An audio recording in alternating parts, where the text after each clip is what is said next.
ನಮ್ಮನೆ ಯುಗಾದಿ ಹಬ್ಬ. Hi hello ನಮಸ್ಕಾರ. ನಾನು ಬೇವು ಹಾಕೋಕ್ಕೆ ಒಂದು ಸ್ವಲ್ಪ ಓಂ ಕಾಳು ತೊಗೊಂಡಿದ್ದೀನಿ. ಆಮೇಲೆ ನಾನು ಇಷ್ಟೇ ಬೇವು ತೊಗೊಂಡಿದ್ದೀನಿ. ಆಮೇಲೆ ಹುರ್ಗಡ್ಲೆ ಅಂದರೆ ಪುಟಾಣಿ, ಆಮೇಲೆ ಚಿಯಾ ಸೀಡ್ಸು ನೈಟ್ ನೆನೆ ಹಾಕಿದ್ದೆ. ಇದು ನೆನೆದಿದೆ. ಇನ್ನೊಂದು ಸ್ವಲ್ಪ ವಾಟರ್ ಹಾಕಬೇಕು. ಅದಕ್ಕೆ ಪಾತ್ರೆಯಲ್ಲೇ ಮಾಡ್ತೀನಿ ನಾನು. ಅದಕ್ಕೆ ನೀರು ಹಾಕ್ಕೊಂಡು ಅದಕ್ಕೆ ಬೆಲ್ಲ ಹಾಕಿ ನೆನೆ ಇಟ್ಕೊತಾ ಇದ್ದೀನಿ.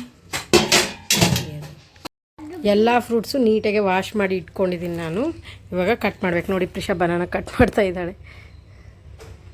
ಗ್ರೇಪ್ಸ್, ಬನಾನಾ, ಆ್ಯಪಲ್, ಮಸ್ಕ್ಮೆಲನ್, ಪೇರು, ಗ್ವಾವಾ, ಮಾವಿನಕಾಯಿ, ಆಮೇಲೆ ಸಪೋಟ, ಪೊಮೊಗ್ರೆನೇಟ್, ಆಮೇಲೆ ಇಲ್ಲಿ ಬನಾನಾ, ಇಲ್ಲಿ ವಾಟರ್ ಮೆಲನ್. ಇದಿಷ್ಟು ಮಿಕ್ಸಿಗೆ ಹಾಕೋಕ್ಕೆ ಬನಾನಾ ತೊಗೊಂಡಿದ್ದೀನಿ. ಆಮೇಲೆ ಇದಿಷ್ಟು ಮಿಕ್ಸಿಗೆ ಹಾಕಿ ಇದಿಷ್ಟು ಮೇಲೆ ಹಾಕೋಕ್ಕೆ ಬೇವು ಮಾಡೋಕ್ಕೆ ರೆಡಿ ಆಗಿದೆ. ಇಷ್ಟು ಫ್ರೂಟ್ಸ್ ಕಟ್ ಮಾಡಬೇಕಾದ್ರೆ 1 hour ಆಯಿತು ಆಲ್ರೆಡಿ.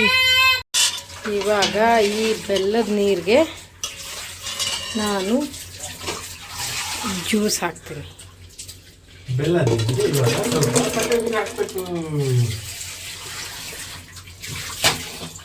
ಆಮೇಲೆ ಇದಕ್ಕೆ ನೆನೆಸಿಟ್ಕೊಂಡಿರೋ ಚಿಯಾ ಸೀಡ್ಸ್,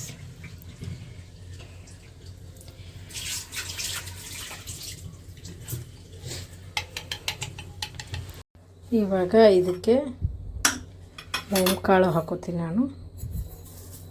ಸಾಕು ಅನಿಸುತ್ತೆ ಕಾಳು. ಆಮೇಲೆ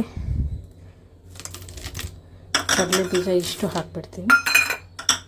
ಬೇವಿನ ಹೂವು ಮೇನ್ ಇಂಗ್ರೀಡಿಯೆಂಟ್. ಇವಾಗ ಕಟ್ ಮಾಡ್ಕೊಂಡಿರೋ ಫ್ರೂಟ್ಸ್ ಹಾಕೋಬೇಕು ಇದಕ್ಕೆ. ಕಲರ್ ನೋಡಿ ಹೆಂಗೆ ಬಂತು ಅಂದರೆ ಆರ್ಗ್ಯಾನಿಕ್ ಬೆಲ್ಲ ಇತ್ತು, ಸೊ ಅದಕ್ಕೆ ಈ ಕಲರ್ ಬಂದಿದೆ. ಇವಾಗ ಕಟ್ ಮಾಡ್ಕೊಂಡಿರೋ ಏನಪ್ಪ ವಾಟರ್ ಮೆಲನ್ ಮತ್ತು ಬನಾನಾ ಹಾಕೋತೀನಿ.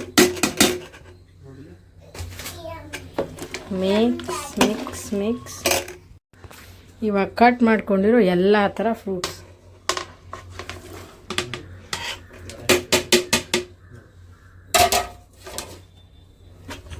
ಇದನ್ನು ಮಿಕ್ಸ್ ನೀಟಾಗಿ. ಗೊತ್ತಿಲ್ಲ ಹೆಂಗಾಗಿರುತ್ತೋ, ಏನು ಸ್ವೀಟ್ ಜಾಸ್ತಿ ಆಗಿರುತ್ತೋ ಏನು.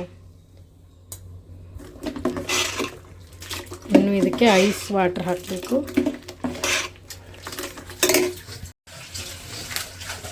ಐಸ್ ಕ್ಯೂಬ್ಸ್,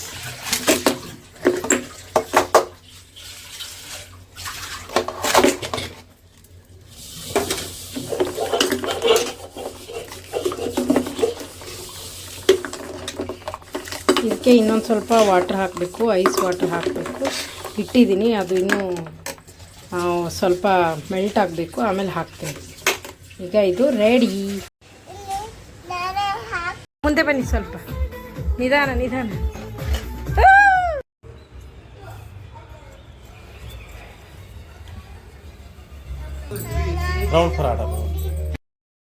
ಇದಾಗಿತ್ತು ನಮ್ಮನೆಯ ಸಿಂಪಲ್ ಯುಗಾದಿ ಹಬ್ಬ. ಈ ವಿಡಿಯೋ ಇಷ್ಟ ಆಗಿದ್ರೆ ಲೈಕ್ ಮಾಡಿ, ಶೇರ್ ಮಾಡಿ, ಹಾಗೆ ಸಬ್ಸ್ಕ್ರೈಬ್ ಮಾಡಿ. Thank you.